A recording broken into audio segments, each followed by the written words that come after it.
ओम शांति। 8 दिसंबर 2025 के ईश्वरीय महावाक्य। पहले सुनते हैं मुरली के मुख्य पॉइंट्स। बाबा ने कहा, तुम बच्चों को पढ़ाई अच्छी तरह पढ़नी चाहिए। इस पढ़ाई में सुस्ती आदि नहीं करनी, नहीं तो नापास हो जाएंगे। जब तक जीना है बाबा को याद करना है।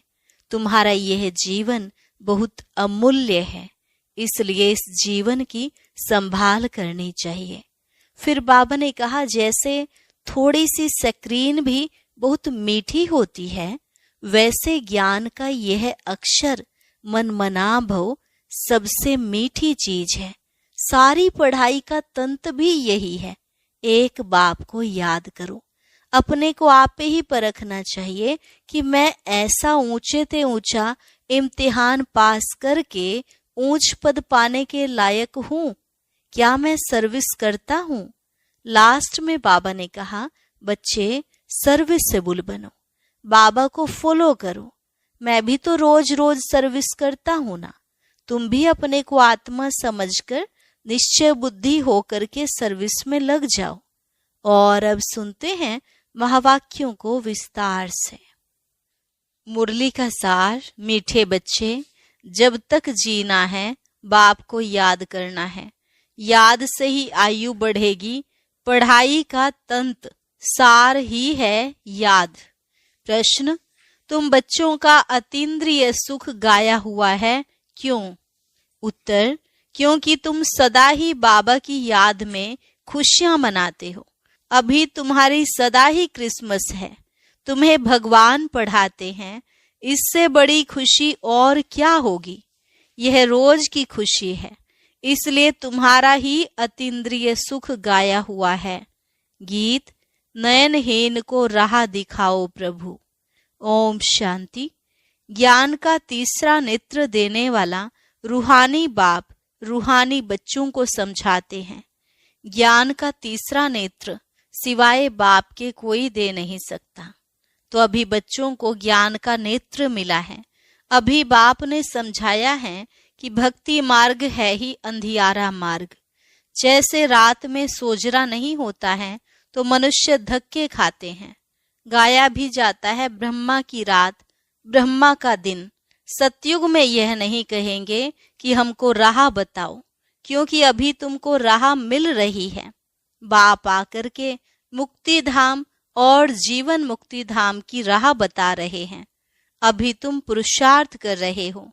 अभी जानते हो कि बाकी थोड़ा समय है, दुनिया तो बदलने वाली है। यह तो गीत भी बने हुए हैं, दुनिया बदलने वाली है। परंतु मनुष्य बेचारे जानते नहीं हैं कि दुनिया कब बदलनी है, कैसे बदलनी है, कौन बदलाते हैं। क्योंकि तीसरा नेत्र तो ज्ञान का है नहीं। अभी तुम बच्चों को यह तीसरा नेत्र मिला है, जिससे तुम इस सृष्टि चक्र के आदि मध्य अंत को जान गए हो। और यही तुम्हारी बुद्धि में ज्ञान की स्क्रीन है। जैसे थोड़ी सी स्क्रीन बहुत मीठी होती है, वैसे यह ज्ञान के 2 अक्षर मन मना भव, यही सबसे मीठी चीज है। बस बाप को याद करो। बाप आते हैं, आकर के रास्ता बताते हैं। कहाँ का रास्ता बताते हैं? शांति धाम और सुख धाम का। तो बच्चों को खुशी होती है। दुनिया नहीं जानती है कि खुशियां कब मनाई जाती हैं। खुशियां तो नई दुनिया में मनाई जाएंगी ना। यह तो बिल्कुल कॉमन बात है कि पुरानी दुनिया में खुशियां कहाँ से आई। पुरानी दुनिया में मनुष्य त्राही त्राही कर रहे हैं, क्योंकि तमो प्रधान है। तमो प्रधान दुनिया में खुशियां कहाँ से आई? सतयुग का ज्ञान तो कोई में भी नहीं है, इसलिए बेचारे यहाँ खुशियां मनाते रहते हैं। देखो, क्रिसमस की खुशियां भी कितनी मनाते हैं। बाबा तो कहते हैं कि अगर खुशियों की बात पूछनी हो तो गोप गोपियों से, मेरे बच्चों से पूछो, क्योंकि बाप बहुत सहज रास्ता बता रहे हैं। गृहस्थ व्यवहार में रहते हुए, अपने धंधे धोरी का कर्तव्य करते हुए कमल फूल के समान रहो और मुझे याद करो। जैसे आशिक माशूक होते हैं ना, वह भी धंधा धोरी करते एक दो को याद करते रहते हैं। उनको साक्षात्कार भी होते हैं, जैसे लैला मजनू हीर रांझा। वो विकार के लिए एक दो के आशिक नहीं होते हैं, उनका प्यार गाया हुआ है, उसमें एक दो के आशिक होते हैं। लेकिन यहाँ वह बात नहीं है। यहाँ तो तुम जन्म जन्मांतर उस माशूक के आशिक ही रहे हो। वह माशूक तुम्हारा आशिक नहीं है, तुम उनको बुलाते हो यहाँ आने के लिए। हे भगवान, नयनहीन को आकर के राह बताओ। तुमने आधा कल्प बुलाया है। जब दुख ज्यादा होता है तो जास्ती बुलाते हैं। जास्ती दुख में जास्ती सिमरन करने वाले भी होते हैं। देखो अभी कितने याद करने वाले ढेर के ढेर हैं। गाया हुआ है ना, दुख में सिमरन सब करें। जितना देरी होती है उतना तमो प्रधान ज्यादा होते जाते हैं। तो तुम चढ़ रहे हो, वह और ही उतर रहे हैं। क्योंकि जब तक विनाश हो तब तक तमो प्रधानता वृद्धि को पाती रहती है। दिन प्रतिदिन माया भी तमो प्रधान वृद्धि को पाती जाती है। इस समय बाप भी सर्वशक्तिमान है, तो माया भी फिर सर्वशक्तिमान इस समय में है, वह भी जबरदस्त है। तुम बच्चे इस समय ब्रह्मा मुख वंशावली ब्राह्मण कुल भूषण हो। तुम्हारा है सर्वोत्तम कुल, इसको कहा जाता है ऊंच ते ऊंच कुल। इस समय तुम्हारा यह जीवन अमूल्य है, इसलिए इस जीवन की संभाल भी करनी चाहिए। क्योंकि 5 विकारों के कारण शरीर की भी आयु तो कमती होती जाती है ना। तो बाबा कहते हैं इस समय 5 विकारों को छोड़कर योग में रहो तो आयु बढ़ती रहेगी। आयु बढ़ते बढ़ते भविष्य में तुम्हारी आयु 150 वर्ष की हो जाएगी, अभी नहीं। इसलिए बाप कहते हैं इस शरीर की भी बहुत संभाल रखनी चाहिए। नहीं तो कहते हैं यह शरीर काम का नहीं है, मिट्टी का पुतला है। अभी तुम बच्चों को समझ मिलती है कि जब तक जीना है बाबा को याद करना है। आत्मा बाबा को याद करती है, क्यों? वर्षे के लिए। बाप कहते हैं तुम अपने को आत्मा समझकर बाप को याद करो और दैवी गुण धारण करो, तो तुम फिर ऐसे बन जाएंगे। तो बच्चों को पढ़ाई अच्छी तरह पढ़नी चाहिए। पढ़ाई में सुस्ती आदि नहीं करनी चाहिए, नहीं तो नापास हो जाएंगे, बहुत कम पद पाएंगे। पढ़ाई में भी मुख्य बात यह है, जिसको तंत्र कहा जाता है, कि बाप को याद करो। जब प्रदर्शनी में या सेंटर पर कोई भी आते हैं तो उनको पहले पहले यह समझाओ कि बाबा को याद करो, क्योंकि वह ऊंचते ऊंच है। तो ऊंचे ते ऊंचे को ही याद करना चाहिए, उनसे कम को थोड़े ही याद करना चाहिए। कहते हैं ऊंचे से ऊंचा भगवान। भगवान ही तो नई दुनिया की स्थापना करने वाले हैं। देखो बाप भी कहते हैं नई दुनिया की स्थापना मैं करता हूँ, इसलिए तुम मुझे याद करो तो तुम्हारे पाप कट जाएं। तो ये पक्का याद कर लो, क्योंकि बाप पतित पावन है ना। वह यही कहते हैं कि जब तुम मुझे पतित पावन कहते हो तो तुम तमो प्रधान हो, बहुत पतित हो। अभी तुम पावन बनो। बाप आकर के बच्चों को समझाते हैं कि तुम्हारे अभी सुख के दिन आने वाले हैं, दुख के दिन पूरे हुए हैं। पुकारते भी हो, हे दुख हरता सुख दाता। तो जानते हो ना कि बरोबर सतयुग में सब सुखी ही सुखी हैं। तो बाप बच्चों को कहते हैं कि सभी शांति धाम और सुख धाम को याद करते रहो। यह है संगम युग। खिवैया तुमको पार ले जाते हैं। बाकी इसमें कोई खिवैया या नैया की बात है नहीं। यह तो महिमा कर देते हैं कि नैया को पार लगाओ। अब एक की नैया तो पार नहीं लगनी है ना, सारी दुनिया की नैया को पार लगाना है। यह सारी दुनिया जैसे एक बहुत बड़ा जहाज है, इनको पार लगाते हैं। तो तुम बच्चों को बहुत खुशी मनानी चाहिए क्योंकि तुम्हारे लिए सदैव खुशी है, सदैव क्रिसमस है। जब से तुम बच्चों को बाप मिला है, तुम्हारी क्रिसमस सदैव है। इसलिए अतीन्द्रिय सुख गाया हुआ है। देखो, यह सदैव खुश रहते हैं। क्यों? अरे बेहद का बाप मिला है, वह हमको पढ़ा रहे हैं, तो यह रोज की खुशी होनी चाहिए ना। बेहद का बाप पढ़ा रहे हैं। वहां कभी कोई ने सुना? गीता में भी भगवान वाच है कि मैं तुमको राजयोग सिखलाता हूँ। जैसे वह बैरिस्ट्री योग, सर्जनरी योग सिखलाते हैं, मैं तुम रूहानी बच्चों को राजयोग सिखाता हूँ। तुम यहाँ आते हो तो बरोबर राजयोग सीखने आते हो ना। मूंझने की तो दरकार नहीं, तो राजयोग सीख कर पूरा करना चाहिए ना। भागंती तो नहीं होना चाहिए। पढ़ना भी है तो धारणा भी अच्छी करनी है। टीचर पढ़ाते हैं धारणा करने के लिए। हर एक की अपनी अपनी बुद्धि होती है, किसकी उत्तम, किसकी मध्यम, किसकी कनिष्ठ। तो अपने से पूछना चाहिए कि मैं उत्तम हूँ, मध्यम हूँ या कनिष्ठ हूँ। अपने को आप ही परखना चाहिए कि मैं ऐसे ऊंचे ते ऊंचा इम्तिहान पास करके ऊंच पद पाने के लायक हूँ। मैं सर्विस करता हूँ।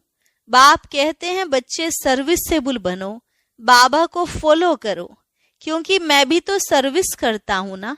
आया ही हूँ सर्विस करने के लिए और रोज रोज सर्विस करता हूँ, क्योंकि रथ भी तो लिया है ना।